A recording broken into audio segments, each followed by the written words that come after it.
Hello student, स्वागत है आप सभी का एक बार फिर से हमारे इस ऑफिशियल यूट्यूब चैनल में जिसका नाम है सोल सॉल्यूशन। मैं चंदन कुमार हाजिर हूं आप सभी के सामने अपनी एक और नई वीडियो के साथ। सो गाइस, आज की इस नई वीडियो में हम बात करेंगे उन सभी स्टूडेंट्स के लिए जो school of open learning, NC web या फिर दिल्ली यूनिवर्सिटी के किसी भी रेगुलर कॉलेज के स्टूडेंट्स हैं। उनके पास में 4th सेमेस्टर में बीए प्रोग्राम का कोर्स है और उनके पास में पॉलिटिकल साइंस का विषय है जिसमें सब्जेक्ट का नेम है अंतर्राष्ट्रीय संबंध का परिचय। अगर इंग्लिश में बात करूं मैं तो इंट्रोडक्शन टू इंटरनेशनल रिलेशंस। तो आज की नई वीडियो उन सभी स्टूडेंट्स के लिए इंपॉर्टेंट है। आज हम आप सभी के लिए ऑल इंपॉर्टेंट क्वेश्चंस जो आप सभी के एग्जाम में आने वाले हैं, चाहे वो गर्ल्स है या बॉयज, चाहे उनके अलग अलग शिफ्ट में पेपर है या एक ही शिफ्ट में पेपर है, इन क्वेश्चनों के बाहर से कहीं क्वेश्चन आप सभी के एग्जाम में नहीं आएगा। जो क्वेश्चन बता दिए गए हैं वही क्वेश्चन आप सभी के एग्जाम में आएंगे। तो चलिए ज़्यादा देर ना करते हुए आज की अपनी इस वीडियो को हम स्टार्ट करते हैं। सबसे पहले फर्स्ट क्वेश्चन आप सभी की स्क्रीन पर आ चुका है। यहाँ पर ये फर्स्ट यूनिट सही है। हमने यूनिट वाइज या फिर टाइप वाइज क्वेश्चंस कराने की कोशिश करी है कि अगर ये क्वेश्चन नहीं आता तो इसकी जगह कौन सा क्वेश्चन आएगा और उसकी पूछने की लैंग्वेज क्या होगी, और जब वो उस लैंग्वेज से क्वेश्चन भी पूछे तो आप सभी को क्या आंसर में मेंशन करना है। और बाकी डिटेल वीडियो पर एक टॉपिक की आप सभी के लिए अपलोडेड है, लिंक डिस्क्रिप्शन बॉक्स में। पहले आप क्वेश्चन समझ लीजिए क्योंकि क्वेश्चन के हिसाब से आपको आंसर लिखना होगा। हालांकि आपको ये क्वेश्चन सीधा सिंपल मिल जाए वहां पर, बट आप लोगों को एक बार क्वेश्चन जरूर देखने हैं सारे के सारे। चलिए स्टार्ट करते हैं। सबसे पहली बात तो पहला क्वेश्चन आप सभी से ये पूछा गया है, आदर्शवाद और यथार्थवाद में अंतर स्पष्ट कीजिए। यहाँ पर आदर्शवाद और यथार्थवाद ना लिखकर वो यहाँ पर वर्सेस भी लिख सकता है, आदर्शवाद बनाम यथार्थवाद भी लिख सकता है, और आदर्शवाद किस प्रकार यथार्थवाद से भिन्न है, इस तरीके से भी क्वेश्चन पूछा जा सकता है। तो ये वीडियो आप सभी के लिए अपलोडेड है, अगर आप लोगों ने नहीं देखा है तो देख सकते हैं। यहाँ क्वेश्चन एक्सप्लेन कर दिया जाता है कि भाई आदर्शवाद एक ऐसी विचारधारा थी जिसके जनक अमेरिका के राष्ट्रपति वुडरो विल्सन माने जाते हैं, जिसमें इन्होंने बताया था कि राज्य जो है वो एक आदर्श संस्था होती है, और आदर्श संस्था होने के नाते ये कैसी संस्था होती है, दूसरों का सम्मान करती है, और साथ ही साथ जो मनुष्य है उसमें ऐसे स्वभाव होता है कि वो दूसरों से युद्ध ना कर कर बल्कि क्या करता है, एक दूसरे से सहयोग स्थापित करने की कोशिश करता है। अंतर्राष्ट्रीय स्तर पर सहयोगों को किसके थ्रू, संस्थाओं के थ्रू स्थापित किया जा सकता है, ये आदर्शवाद का कहना था। दूसरे नंबर पे हमारे सामने आते हैं यथार्थवादी लोग। यथार्थवादी, अभी दोनों में डिफरेंशिएट में करते जाऊंगा। यथार्थवादी लोग कहते हैं कि नहीं भाई, जो राज्य है वो एक मुख्य अभिकर्ता होता है और जिसमें राज्य हमेशा हिंसा करता है। राज्य हमेशा ये कोशिश करता है कि किस तरीके से मेरी शक्ति बढ़ेगी, किस तरीके से मैं दुनिया पे अपना वर्चस्व कायम करूंगा और किस तरीके से मैं शक्ति संतुलन स्थापित कर सकता हूँ। तो ये कॉन्सेप्ट इस दोनों के डिफरेंस में है। और बात करें आदर्शवादी विचारधारा है जो वो नैतिकता पे बल देती है, और जो यथार्थवादी विचारधारा है वो यथार्थ यानी वर्तमान की जो स्थिति है उस पर बल देती है। आदर्शवादी विचारधारा के अंदर अमेरिका के राष्ट्रपति वुडरो विल्सन आते हैं, और यथार्थवादी विचारक में E.H. कॉर, इसके बाद में हंस जे मार्गेनथाउ, और आप सभी के लिए और भी विचारक इसके अंदर आते हैं। तो ये इसकी बेसिक सी डिफरेंस थी, और मैंने आप लोगों के लिए डिटेल वीडियो बनाई है। अगर आप लोगों ने नहीं देखा है तो डिस्क्रिप्शन बॉक्स में प्लेलिस्ट का लिंक है, आप वहाँ से सारे के सारे टॉपिक्स की वीडियो एक साथ एक्सेस कर सकते हैं।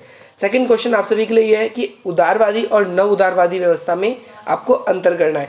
दोनों के बारे में बताना है कि उदारवादी क्या है और नव उदारवादी क्या है। तो उदारवादी एक ऐसी व्यवस्था है जिसके अंतर्गत इन्होंने कहा है कि सरकार एक ऐसी चीज़ होती है जो लोगों के बीच में सामंजस्य स्थापित करती है, लोगों के बीच में भेदभाव को दूर करती है, लोगों के बीच में हिंसाओं को दूर करती है, लोगों के बीच में कानून व्यवस्था बनाने में मदद करती है। ये उदारवादियों का मानना है। वहीं नव उदारवादी कहते हैं कि जो ऐसी सरकारें होती है उन सरकारों को चलाने के लिए अंतर्राष्ट्रीय जगत पर एक सहयोग की आवश्यकता होती है, और वो अंतर्राष्ट्रीय स्तर पर सहयोग तभी स्थापित होगा जब अंतर्राष्ट्रीय संस्थाएं बनेंगी, और अंतर्राष्ट्रीय संस्थाओं पर इन्होंने नव उदारवाद में जोर दिया है। आप लोगों को ये क्वेश्चन भी समझ में आ गया। नेक्स्ट क्वेश्चन है अंतर्राष्ट्रीय संबंध में हंस जे मार्गेनथाउ। अंतर्राष्ट्रीय संबंध में अभी वाला क्वेश्चन देखेंगे। अंतर्राष्ट्रीय संबंधों को समझने में जो J.N. टिग्नर के विचार है, अंतर्राष्ट्रीय संबंधों को समझने में यहाँ पर पेपर में नारीवादी दृष्टिकोण हो सकता है आपसे छोड़ दिया जाए, आपसे ना पूछा जाए। आपसे पूछेगा अंतर्राष्ट्रीय संबंधों में J.N. टिग्नर की व्याख्या कीजिए, या अंतर्राष्ट्रीय संबंध में आपसे डायरेक्टली ऐसे पूछ लिया जाएगा कि भाई नारीवादी दृष्टिकोण की व्याख्या कीजिए। तो दोनों क्वेश्चन सेम ही है, अलग नहीं है। पहली चीज़ तो ये दिमाग में रख लीजिए।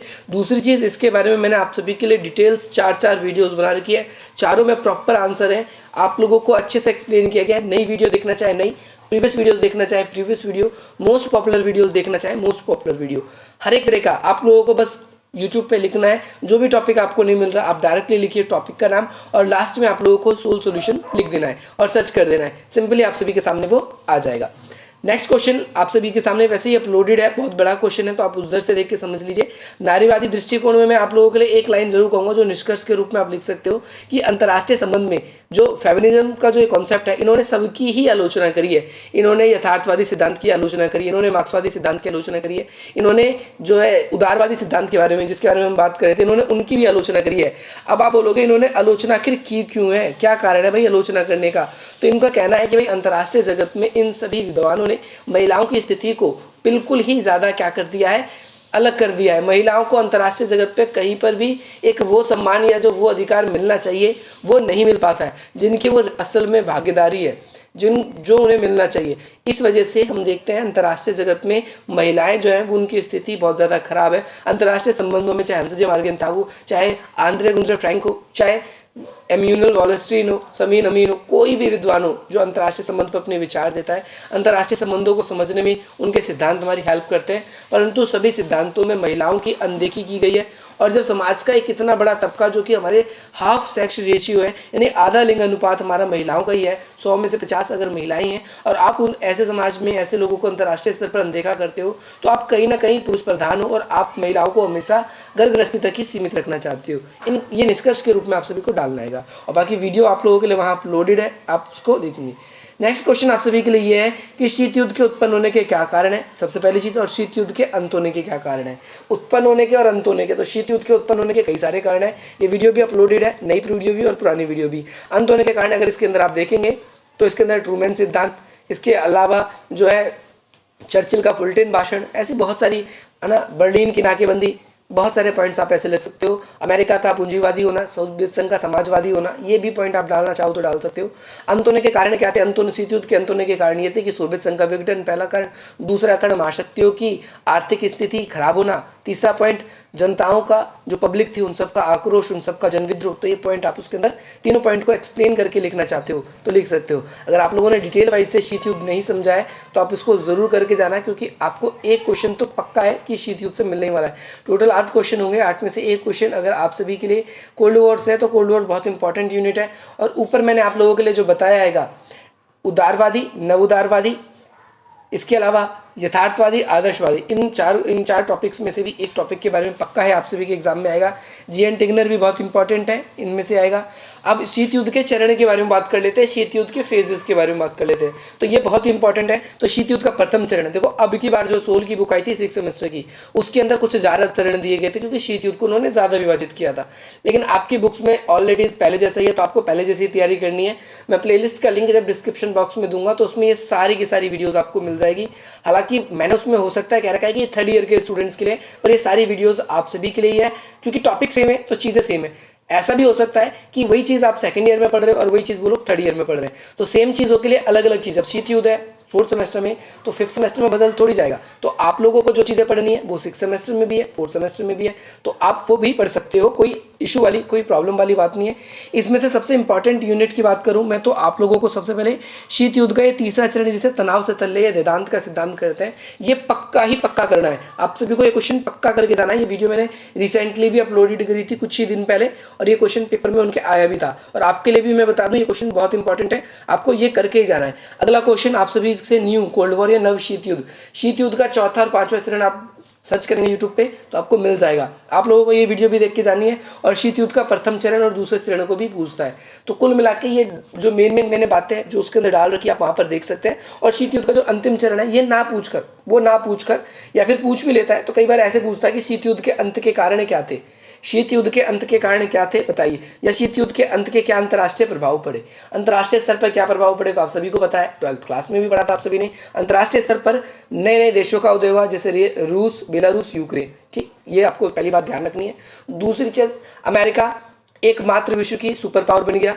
दूसरा पॉइंट ये ध्यान रखना, आपको इस पॉइंट को आप एक्सप्लेन कर लोगे क्योंकि आप कॉलेज के छात्र हो, तो मैं चाहता हूँ कि आप एक्सप्लेन कर सको इसको। तीसरी बात अगर मैं बात करूँ तो अंतर्राष्ट्रीय जगत पर अगर हम देखें तो भारत, चीन जैसे देश तेजी से, विकासशील देश तेजी से उभरने लगे। चौथी बात करूं तो अंतर्राष्ट्रीय स्तर पर जो है परमाणु युद्ध की जो संभावना थी वो एक पल के लिए हट गई, यूएनओ की भूमिका बढ़ गई, और इसके अलावा जो अमेरिका का जो पूंजीवाद है वो पूरे विश्व में प्रचार प्रसार होने लगा। तो ये अंतर्राष्ट्रीय स्तर पर कुछ प्रभाव थे। आप और भी प्रभाव लिखना चाहो तो आप और भी लिख सकते हो कि भाई शीत युद्ध का एक प्रभाव ये भी रहा कि भाई अंतर्राष्ट्रीय स्तर पर जो हथियारों की होड़ थी वो थोड़ी सी कम हो गई, अंतर्राष्ट्रीय स्तर पर आतंकवाद में वृद्धि हो गई, एक बात ये कह सकते हो। तो ये क्वेश्चन भी आप सभी को करके जाना है। यथार्थवादी सिद्धांत में आपको 2 क्वेश्चन करने हैं, 2 क्वेश्चन पक्के करने हैं। एक हंस जे मार्गेनथाउ को आपको जरूर पढ़ना है, वीडियो अपलोडेड है। हंस जे मार्गेनथाउ जी कौन थे, उनके 6 यथार्थवादी सिद्धांत क्या है और इनकी आलोचना भी पूछी जाती है। तो 6 सिद्धांतों की 6 आलोचनाएं वो अलग अलग है।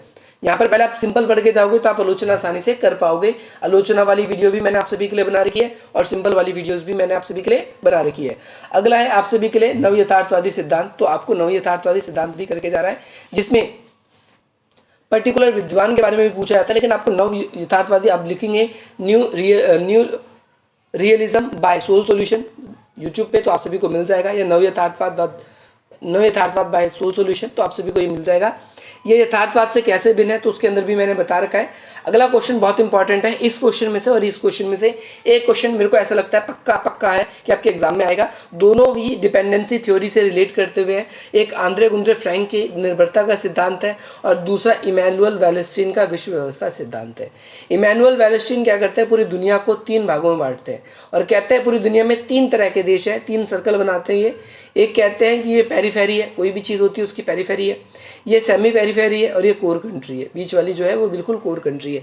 कोर कंट्री वो देश होते हैं जो विकसित देश होते हैं, जिसके अंदर आधुनिक हथियार होते हैं, आधुनिक सरकारें होती है, तकनीकें ज़्यादा होती है, उत्पादन ज़्यादा होता है और पब्लिक को अधिकार भी ज़्यादा होता है। वहाँ पर अच्छी शासन व्यवस्था चलती है। इस वजह से उन्होंने ज़्यादातर देशों में अपनी कंपनियाँ स्थापित कर रखी होती है और उन देशों से वो अपनी वस्तुओं को बेचकर ज़्यादा से ज़्यादा लाभ कमाते हैं। तो उन देशों में हमेशा सुख खुशहाली बनी रहती है।